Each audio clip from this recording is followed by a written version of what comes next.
నమస్తే, welcome to Riya news.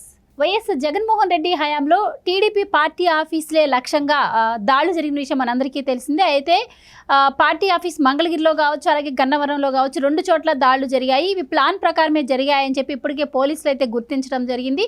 ఆ విధంగానే ఎంక్వైరీ కూడా చేస్తున్నారు. ఇంకా అందులో భాగంగానే ఇప్పుడు గన్నవరంలో టీడీపీ పార్టీ ఆఫీస్పై జరిగిన దాడి ఘటనలో కొంతమంది అరెస్ట్ కూడా చేశారు. అలాగే వల్లభనేని వంశీ కోసం కూడా వెతుకుతున్నారు. ఆయన డ్రైవర్ని అరెస్ట్ చేశారని చెప్పి వార్తలు అయితే వస్తూ ఉన్నాయి. అటు మంగళగిరి పార్టీ ఆఫీసర్ నుంచి కూడా చాలామంది ప్రముఖులు కూడా, అంటే సజ్జల కావచ్చు, లేలాపిరెడ్డి, వీళ్ళందరూ కూడా ముందస్తు బెయిల్కి అప్లై చేశారు అని కూడా వింటూ ఉన్నాం. అసలు మరి వాళ్ళు ముందస్తు బెయిల్కి అప్లై చేయాల్సిన అవసరం ఏంటి? అంటే ఈ కుట్రలో వాళ్ళు కూడా భాగమయ్యారా? అలాగే మరి గన్నవరంలో మరి వంశీ కోసం కూడా వెతుకుతున్నట్టు తెలుస్తుంది. ఒకవేళ ఆయన దొరికితే ఆయన కూడా అరెస్ట్ చేసే అవకాశం ఉందా? ఈ కేసు ఏ మలుపు తిరగబోతుంది? ఇవన్నీ తెలుసుకునే ప్రయత్నం చేద్దాం. మనతో ఉన్నారు senior political journalist Durga Kumar గారు. నమస్కారం సార్. నమస్కారం మా గోర్ధన, మన వీక్షకులు కూడా నమస్కారం. జగన్మోహన్ రెడ్డి హయాంలో పార్టీ ఆఫీసులపై ఎలా దాడి జరిగిందో మనందరికీ తెలుసు. అలాగే ఆయన టైంలో సభలకు వెళ్ళిన కొంతమంది రిపోర్టర్స్ని కూడా టార్గెట్ చేస్తూ దాడులు కూడా చేశారు. అంటే వాళ్ళకి ఒక పార్టీ ఆఫీసులన్నా మీడియా అన్నా కూడా ఎంత లెక్కలేనితనమో తెలుస్తుంది. సో మరి ప్రభుత్వం మారింది కాబట్టి వాళ్ళపై ఎంక్వైరీ అయితే మొదలైంది. ఇక్కడ గమనించాల్సిన విషయం ఏంటి అంటే, ఎంక్వైరీ స్టార్ట్ అయ్యి ఒక 2-3 పేర్లు, ఇటు దేవినేని అవినాష్ కావచ్చు, ఇటు లేలాపిరెడ్డి, వీళ్ళ పేర్లే బయటకు వస్తున్న టైంలో ఇదే కేసుపై సజ్జల కావచ్చు, మరి వీళ్ళందరూ కూడా ముందస్తు బెయిల్కి అప్లై చేశారు అంటున్నారు. అసలు వాళ్ళు ముందస్తు బెయిల్కి అప్లై చేయడాన్ని ఎలా చూడొచ్చు? అలాగే గన్నవరంలో జరిగిన దాడి గురించి కూడా మీరు ఏం చెప్తారు? గుమ్మడికాయలు దొంగ ఎవరంటే భుజాలు తడుముకున్నట్టు, ఎవరికి ఎక్కడ ప్రమేయం ఉందో వాళ్ళకి తెలుసు కాబట్టి వాళ్ళు అలర్ట్ అవుతారు. ఇప్పుడు మీకు నాకు అంత తెలియపోవచ్చు, వాళ్ళకి ప్రమేయం ఉంది కాబట్టి పోలీసులకు కూడా తెలుస్తుంది, వీటికి సంబంధించిన తెలుగుదేశం వాళ్ళకి తెలుసు కదా అనే ఒక అవేర్నెస్ ముందే వాళ్ళు అలర్ట్ అవుతారనమాట. సజ్జల రామకృష్ణ నాయుడు గారు గతంలో మీరు అన్నట్టు ఆయన ఇందు లేడు అందుగలడాన్ని సందేహం వలదు, ఎందెందు వెతికి చూసినా అందే ఉంటాడు ఆయన. ఎందుకంటే ఆయన ఒక ముఖ్యమంత్రి పదవిని నిర్వహించాడు అనధికారికంగా. ఒక క్యాబినెట్లో ఎంతమంది సభ్యులు ఉన్నారో అందరి పాత్రని పరోక్షంగా ఈయన నిర్వహించాడు. పార్టీ కార్యదర్శి, ప్రభుత్వ సలహాదారు, ఏది లేదు ఆయనకి, అన్నిట్లోనూ ఆయన ఉన్నాడు. కాబట్టి సహజంగానే ఇప్పుడు వాళ్ళ కార్యకర్తలే నిన్న 75వ జయంతి సందర్భంగా నిన్న రాజశేఖర రెడ్డి గారి ఫంక్షన్కి వెళ్ళి నివాళులు అర్పిస్తుంటే వాళ్ళందరూ కూడా నీ మూలనే పార్టీకి దుస్థితి వచ్చింది, నువ్వు ఇంకా మాట్లాడేది ఏంటి అని.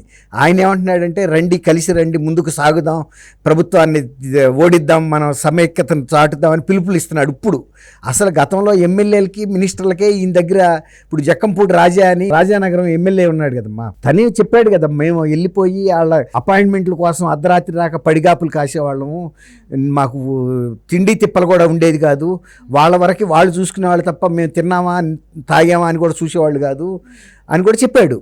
వీళ్ళతోనే మాకు ఈ పుణ్యకాలం కాస్త అయిపోయింది వీళ్ళ పడిగాపులకని, మేము నియోజకవర్గాలు కూడా ఏమి చేయలేని పరిస్థితులని. ఇప్పుడు కరుణశ్రీ ఉన్నాడు కదమ్మా ఎమ్మెల్యే, ఒక ఆయన వైజాగ్ ఆయన, అతను కూడా ఏం చెబుతున్నాడు, మేము ఈ ప్రజలకు సంబంధించిన ఆస్తుల్ని ధ్వంసం చేసిన దీంతో కక్ష కట్టి మమ్మల్ని ఓడించారు.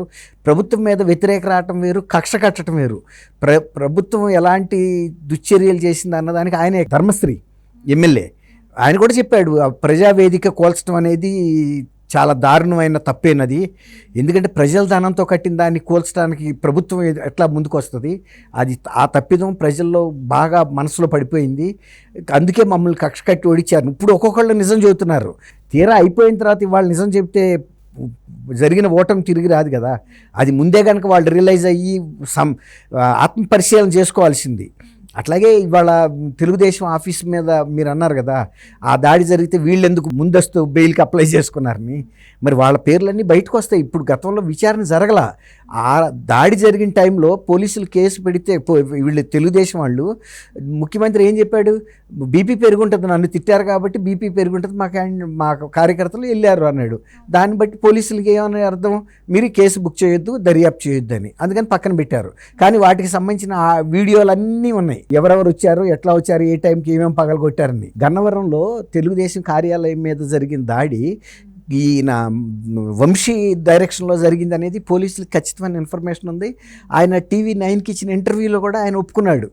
ఏమని, నేను ఆ దాడిలో పాల్గొన్న మాట వాస్తవమని. ఏమనుకున్నారంటే, వాళ్ళు 30 ఏళ్ల పాటు మేము ఈ రాష్ట్రానికి ముఖ్యమంత్రిగా ఉంటాం కాబట్టి మాకు ఎదురే ఉంది, కాబట్టి ఇలాంటి దాడులు చేస్తే తెలుగుదేశం కార్యకర్తలు ఆ భయానికి రిజైన్ చేసి వెళ్ళిపోతారు, తెలుగుదేశం అంతా ఖాళీ అయిపోద్ది, కాబట్టి మనకి వ్యతిరేకత లేకుంటుంది అనేది వాళ్ళు ఒక పథకం ప్రకారం చేశారు.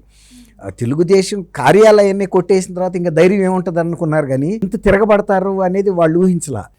అప్పుడు ఆ కేసుకు సంబంధించి వాళ్ళ డ్రైవర్ దుర్గారావుని, మూల్పూరి ప్రభుకాంత్ అని, డొక్కా సాంబశివన్ అని, నగేష్, వీళ్ళందరినీ కూడా ఒక దాదాపు 10 మందిని అరెస్ట్ చేశారు. ఇప్పుడు కొత్త డిఎస్పీ వచ్చాడు అక్కడికి. కొత్త డిఎస్పీ వస్తే పాత డిఎస్పీ లాగా ఆయన మమ్మీలాగా కూర్చోవాల్సిన అవసరం లేదు కదా. వాటికి సంబంధించిన వివరాలన్నీ బయటికి తీశాడు.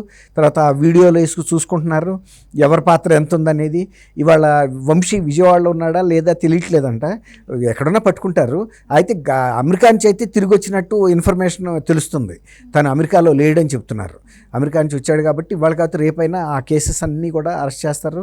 మరీ ముఖ్యంగా తెలుగుదేశం హెడ్ ఆఫీస్ మీద జరిగిన కేసు విషయంలో కూడా చాలా సీరియస్ యాక్షన్స్ అయితే ఉంటాయి. ఎందుకంటే వాళ్ళ కేంద్ర కార్యాలయం మీద దాడి చేసిన తర్వాత, ఇవాళ అధికారంలోకి వచ్చిన తర్వాత కనుక ఆ కేసుని సమర్థంగా చేయకపోతే కార్యకర్తల్లో కానీ నాయకుల్లో కూడా విశ్వాసం సన్నగిలుతుంది. ఖచ్చితంగా ఎవరున్నారు దీని వెనకాల, దీని పాత్రధారులు ఎవరో, సూత్రధారులు ఎవరనేది బయటకు రావాల్సిన అవసరం ఉంది.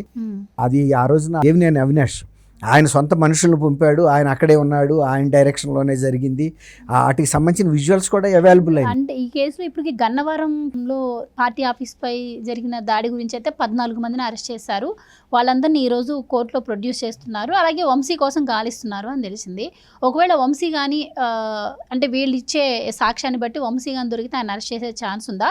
అలాగే ఇటు మంగళగిరిలో పార్టీ ఆఫీస్పై దాడి గంటపై వీళ్ళు ముందస్తు వీళ్ళకి అప్లై చేశారు అంటున్నారు. సో మరి దానిలో ఏమన్నా ప్రూఫ్స్ ఏమైనా దొరికితే వాళ్ళకి ముందస్తు బెయిల్ ఇచ్చే ఛాన్స్ ఉంటుందంటారా, ఛాన్స్ ఉండదంటారా? ముందస్తు బెయిల్ మీద మనం చెప్పలేమమ్మా. ఎందుకంటే అది గౌరవ జడ్జి గారి విచక్షణాధికారం మీద ఉంటుంది. తర్వాత అక్కడ ఉండే కేసు ఎవిడెన్సెస్ మీద ఆధారపడి ఉంటుంది. ఇప్పుడు ఇన్వెస్టిగేషన్ పూర్తిగా అవ్వకుండా వాళ్ళు కూడా ఎస్టాబ్లిష్ చేయలేరు, పోలీసు కూడా. ఇప్పుడు పోలీసు వీళ్ళని ఒకసారి కనుక అరెస్ట్ చేసి ఇంట్రాగేట్ చేసిన తర్వాత వాళ్ళు ఎప్పుడు ఎక్కడున్నారు, ఎవరితో మాట్లాడారు, వాళ్ళ టెలిఫోన్ టాక్స్ ఇవన్నీ కూడా ఆ రోజు వాళ్ళు ఎవరితో మాట్లాడారు అనేది తెలుసుకున్న తర్వాత ఖచ్చితమైన ఆధారాలని వాళ్ళు చూపించగలుగుతారు. తర్వాత ఇప్పుడు ఏంటంటే అవినాష్ అక్కడ స్పాట్లో ఉన్నాడు, ఇది నిర్వహించాడు. అవినాష్ గారు కూడా చెబుతాడు కదా, నన్ను ఎవరు చేయమన్నారు ఏంటనేది పోలీస్ ఇంట్రాగేషన్లో. గతంలో అంటే అధికారంలో ఉన్నప్పుడు వీళ్ళకి అక్కడ ఉన్న పోలీసులు కూడా మౌనంగా నిలబడి చూశారు, చూడలేదని కాదు. పోలీసులు కూడా అక్కడ సాక్షి ఉన్నారు, కానీ వాళ్ళు మాట్లాడరు. కానీ విజువల్స్ అయితే ఖచ్చితంగా అబద్ధాలు చెప్పవు కదా, వాటిని మెయిన్గా బేస్ చేసుకుంటారు. ఇవాళ 14 మందిని అరెస్ట్ చేయటం అంటే నిజంగా గన్నవరం అటాక్ మీద మంచి చర్య తీసుకున్నట్టే. ఎందుకంటే వీళ్ళందరూ యాక్టివ్గా ఉన్నారు. వీళ్ళు కాకుండా కూడా ఇంకా కొన్ని డజన్ల మంది కార్యకర్తలు, వీళ్ళ వైఎస్ఆర్సీపీ కార్యకర్తలు, అభిమానులు కూడా దాడిలో పాల్గొన్నారు. చాలా భారీగా జరిగిన దాడేది. అప్పుడు ఆ దాడికి గురించి వెళ్ళినప్పుడే ఎవరు పట్టాభి గారు అని తెలుగుదేశం స్పోక్స్ పర్సన్ ఉన్నాడు కదా, ఆయన అక్కడికి వెళ్ళినప్పుడు అక్కడి నుంచి పోలీసులు కిడ్నాప్ చేసి తీసుకెళ్ళిపోయి రకరకాల పోలీస్ స్టేషన్లో తిప్పి ఆయన వేరే అబౌట్స్ తెలియకుండా, జాడ తెలియకుండా విపరీతమైన టార్చర్, అంటే 3rd డిగ్రీ ప్రయోగించారు, కరెంట్ ఆపేసి మరి పోలీస్ స్టేషన్లో. ఇవన్నీ కూడా అప్పుడు ఆ ఇన్సిడెంట్స్కి రిలేటెడ్ అయినాయే. ఇవన్నీ కూడా బయటకు వస్తాయి. వంశీ కూడా నేను అనుకోవటం వితిన్ డే ఆర్ 2 ఖచ్చితంగా అరెస్ట్ అవుతాడు. ఇప్పుడు తప్పుకున్నా ఎంత దూరం వెళ్ళగలుగుతాడు ఆయన, గతంలో అంటే వేరు. థ్యాంక్ యూ అమ్మా గోవర్ధన్.